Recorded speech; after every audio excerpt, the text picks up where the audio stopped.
Welcome to the channel physics classes with Devina Tiwari.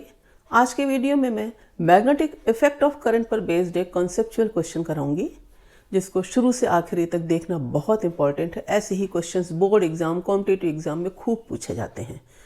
Video को share कीजिए, like कीजिए और सब्सक्राइब कीजिए, और हाँ, अपने कमेंट बॉक्स में जरूर बताइए कि वीडियो आपको कैसा लगा। क्वेश्चन देख लेते हैं। क्वेश्चन में कहा जा रहा है 4 वायर्स हैं, सेम मेटल के हैं, यूनिफॉर्म क्रॉस सेक्शनल एरिया वाले हैं, और एक स्क्वायर MnOP को चारों वायर्स डिनोट कर रहे हैं। उस स्क्वायर में करंट फ्लो कराई जा रही थ्रू द सेल। 2 पार्ट पूछे जा रहे हैं। पहला पार्ट, करंट कैरिंग कंडक्टर से स्क्वायर के सेंटर पर मैग्नेटिक फील्ड प्रोड्यूस होगा, और दूसरा पार्ट पूछा जा रहा, अगर Mn और NO साइड जो वायर की है वो कॉपर की बनी है और MP और PO साइड एल्युमिनियम की, तब क्या C पर मैग्नेटिक फील्ड प्रोड्यूस होगा। बस क्वेश्चन को देखें आप। तो सबसे पहले देखो, जो सेल लगा है, सेल से जितनी करंट चलती है उतनी करंट यहाँ पर आ रही है। बस यहाँ से जो ये करंट जाएगी 2 हिस्से में बराबर बराबर बटेगी। क्यों? एक डायरेक्शन करंट की इधर होगी तो दूसरी इधर होगी। अब ये करंट बराबर क्यों बटेगी? जब रेजिस्टेंस इधर का MnO का सेम हो और MPO का सेम हो। कैसे देखेंगे हम रेजिस्टेंस के बारे में? देखो, रेजिस्टेंस का फॉर्मूला होता है ρL/A। ये मटेरियल पे डिपेंड करता है, तो सेम मेटल के हैं। स्क्वायर की चारों साइड्स सेम लेंथ की होंगी तो लेंथ भी सेम है, और यूनिफॉर्म क्रॉस सेक्शनल एरिया दिया है, यानी चारों वायर सेम रेजिस्टेंस के हैं। अब MnO पार्ट का जितना रेजिस्टेंस है उतना ही MPO पार्ट का रेजिस्टेंस है, इसलिए जो भी करंट यहाँ से जा रही है वो आधी आधी बढ़ जाएगी, यानी हर वायर में जो करंट है वो सेम होगी। यहां से आपने ये कंक्लूजन निकाल लिया, ठीक। और इस तरीके से करंट की डायरेक्शन होगी, आधी इधर से आएगी, MPO से आधी आएगी, मिलके फिर यहां पर करंट सेल में आ जाएगी। तीसरी बात क्या देखनी है? किसी भी फाइनाइट साइज के वायर से परपेंडिकुलर डिस्टेंस पर, मान लो वो डिस्टेंस है R, किसी पॉइंट पर कितना मैग्नेटिक फील्ड होगा अगर उसमें करंट की डायरेक्शन ये दी है, मान लो अपवर्ड। इस पॉइंट पर वायर के दोनों एंड्स को मिलाते हैं, ठीक। दोनों एंड्स जो उस पॉइंट पर एंगल बनाते हैं, मान लेते हैं वो φ1 है और नीचे वाला एंगल φ2 है, ठीक। ये perpendicular distance from the centre of the wire है R। इस पॉइंट पर मैग्नेटिक फील्ड का मैग्नीट्यूड कितना होगा, फॉर्मूला याद होना चाहिए, वो है μ0/4π I/R sin φ1 प्लस sin φ2। क्यों मैंने यहां बताया? क्योंकि हर आर्म एक फाइनाइट लेंथ L वाली ही तो है, हर आर्म के लेंथ सेम है, ठीक। लेंथ क्यों सेम है? क्योंकि वो वायर एक स्क्वायर लूप को मिलकर बना रहे हैं, तो चारों वायर की चारों साइड्स सेम स्क्वायर की होती है, तो चारों वायर की लेंथ सेम है, इसलिए रेजिस्टेंस भी सेम है। अब देखो, मैग्नीट्यूड ऑफ मैग्नेटिक फील्ड, अगर यहां देखा जाए तो ये लेंथ L है, यहां से परपेंडिकुलर हम डिस्टेंस लेंगे तो 45 होगा। हमें मैग्नीट्यूड से मतलब नहीं है।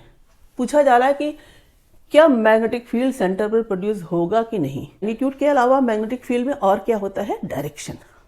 सबसे पहले तो हम डायरेक्शन निकाल लें। क्यों? क्योंकि मैग्नीट्यूड बाय ईच वायर कितना होगा? सेम।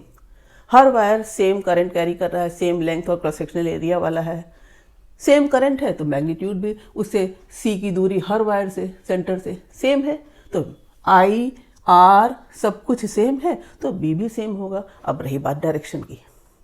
डायरेक्शन कैसे निकालते हैं? Right hand thumb rule. क्या कहते हैं राइट हैंड थंब रूल? कि अगर करंट की डायरेक्शन राइट हैंड का थंब डिनोट करे, curling of the finger magnetic field lines को डिनोट करती है। इसका उल्टा भी होता है कि अगर करंट किसी लूप में फ्लो कर रही है तो curling of the finger right hand की क्या होंगी? वो मैग्नेटिक करंट को शो करेंगी, तो मैग्नेटिक फील्ड थंब शो करेगा। थंब मैग्नेटिक फील्ड है तो फिंगर्स करंट, और अगर थंब करंट है तो फिंगर्स मैग्नेटिक फील्ड, ठीक।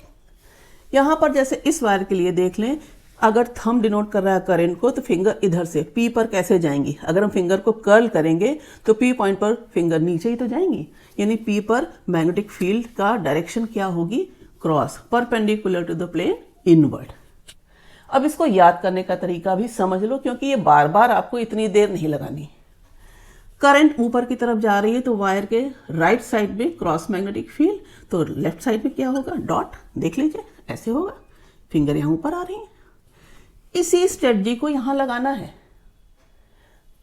अब यहाँ पर कैसे लगाएंगे कि जो डायरेक्शन ऑफ करंट mn है तो mn से ये c राइट साइड में ही तो है, देखिए ऐसे आएंगे फिंगर डाउनवर्ड, और NO से भी यही, तो NO से भी C पर, तो दो पार्ट ऑफ वायर MN और NO आधे स्क्वायर लूप से मैग्नेटिक फील्ड की डायरेक्शन C पर क्या हो गई, क्रॉस। इस वाले से देखें तो इसके लिए देखो यहां पर ये करंट की डायरेक्शन है तो फिंगर यहां पर अपवर्ड आ रही है, करंट की डायरेक्शन में अंगूठा है MP वायर के लिए तो करंट की डायरेक्शन अपवर्ड आ रही, यानी MP से और PO से कैसा आया magnetic field, dot. Magnetic field का मैग्नीट्यूड हर वायर से सेम है क्योंकि हर वायर की परपेंडिकुलर डिस्टेंस और करंट सेम है। φ1 φ2 भी सेम 45 डिग्री।